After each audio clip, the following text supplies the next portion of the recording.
रासिब bag Chughtai साहब, welcome to the show. सबसे पहले तो पीटीआई के अंदर जो इख्तलाफात हम देख रहे हैं, पहले तो सिर्फ बातों की हद तक होते थे, अभी उनके रहनुमा आकर डिफरेंट स्टेटमेंट्स दे रहे हैं। सबसे जो ज्यादा इख्तलाफ हम देख रहे हैं दो चीजों पर। एक तो अली अमीन गंडापुर की जो मुलाकात हुई बहुत इंपॉर्टेंट थी, तमाम तजियाकार भी कह रहे थे कि अच्छा वर्किंग रिलेशनशिप होना चाहिए, अच्छा हुआ। लेकिन उन्हीं की पार्टी के रहनुमा शेर अफजल मरवत आकर कह रहे हैं कि ये तो कॉन्सेंट के बगैर मुलाकात हुई थी। फिर दूसरी बात जो सुन्नी इत्तेहाद काउंसिल में शमूलियत को लेकर है, ये तो बहुत बड़ा एक डिसीजन था कि इतनी बड़ी तादाद में उनके लोग जो आजाद हैसियत से इलेक्शन लड़े थे उनको कहा गया कि आप सुन्नी इत्तेहाद काउंसिल में जाएं। अब उसी फैसले को रिग्रेट कर रहे हैं और सुन्नी इत्तेहाद काउंसिल के जो रुकन है, रहनुमा है साहबजादा हामिद रजा साहब, वो भी थोड़े डिफेंसिव हो रहे हैं कि हमने तो इनको दावत नहीं दी थी, ये तो इनका अपना फैसला था कि हमारी जमात में आए, फिर ये ना आते कोई और अल्टरनेट देख लेते। Thank you. मैं कोशिश करूंगा और प्रिसाइज रहूं। इतना लंबा कैनवास मुझे दिया है आपने जी, कि मैं ड्राइंग भी नहीं कर पाऊंगा। तो असल बात यह है कि पीटीआई के बारे में लोग कहा जाता है कि वो बंद गली में चली गई है जी। तो मेरा ख्याल है वो ऐसी बंद गली में गई है जहां से 7-8 बंद गलियां और खुल रही है। बंद गली, दर बंद गली, दर बंद गली। हालात ये है, मुझे कल बड़ा दुख हुआ कि सियासतदान कौन है ये, कि जब ये पोल खुली ना, मैं तो कहूँ पोल खुली है, हमें इल्म नहीं था पहले कि आप किस तरह वहदत में गए, किस तरह आप जमीयत उलमा इस्लाम शिरानी ग्रुप में गए। आप शिरानी ग्रुप और वहदत इस्लामी दोनों के पास मखसूस सीटों की लिस्ट मौजूद थी जो वो फाइल कर चुके थे। उन दोनों से फायदा होता आपको, उन दोनों को मना कर दिया आपने।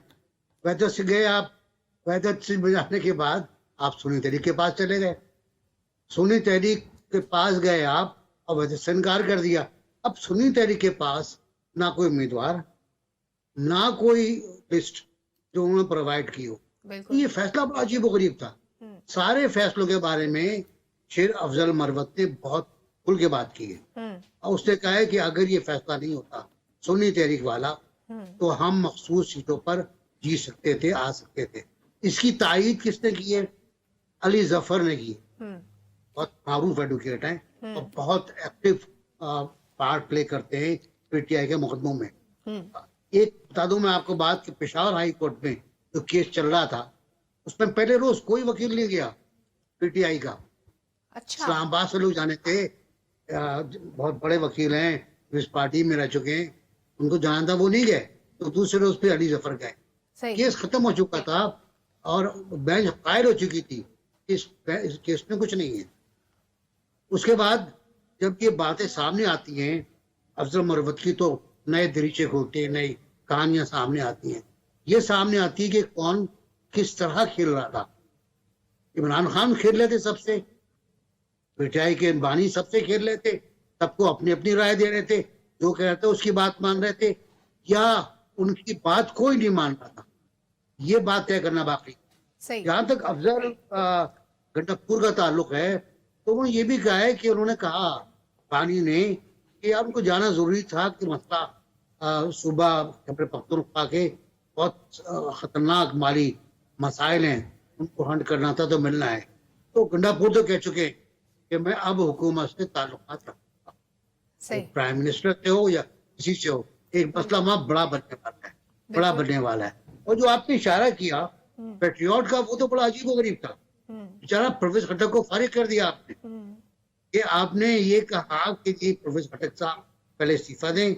ये सतकैसर और गंडापुर इनकी शर्त थी कि वो इस्तीफा दें और जो आपके खातीन की लिस्ट है वापस ले आओ। तो उन्होंने कहा ठीक है, उन्होंने इस्तीफा दे दिया, लिस्ट वापस ले ली। 4 बजे की मीटिंग तय थी, 4 बजे सुन्नी तहरीक की बात कर रहे थे। अब सुन्नी तहरीक कह रही है कि हमें अगर बोलने का वक्त आया तुम ऐसे ऐसे आंडे मतलब राज खोलेंगे कि आप शक्ल नहीं दिखा पाएंगे। ये ज्यादा खतरनाक बात है। ये किससे कह रहे हैं वो, इसकी शक्ल खराब हो जाएगी। तो ये मुझे लगता ये है कि एक बड़ी अच्छी पार्टी जिसने बड़ा अच्छा कमबैक किया था इंतखाबात में, उसको एक ऐसी क़यादत ने जिसको कोई विजन नहीं था, जिसके पास कोई समझ नहीं थी, इंतखाबात की समझ नहीं थी, इलेक्शन एक्ट की समझ नहीं थी, आइन के क्लॉजेस की समझ नहीं, फिर भी उससे अच्छी उसको सीटें बर्बाद ले ली। किया। बिल्कुल, और पीछे ले गए 80 सीटें जाया हो। बिल्कुल, यानी उन्होंने अपनी गलतियों की वजह से नुकसान उठाया।